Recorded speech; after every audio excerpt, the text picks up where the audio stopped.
Hello guys, welcome back to another tutorial. In this tutorial, we are going to learn about how to see old call history on iPhone. It's pretty easy to do. First, you need to go to call option in your phone.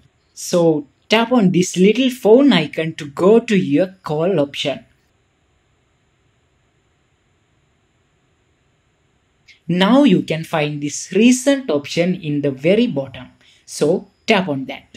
Finally, here you can see your all call history on your iPhone.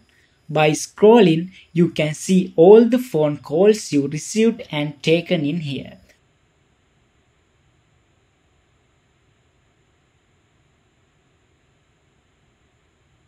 Hope this video was helpful for you guys. See you in the next video.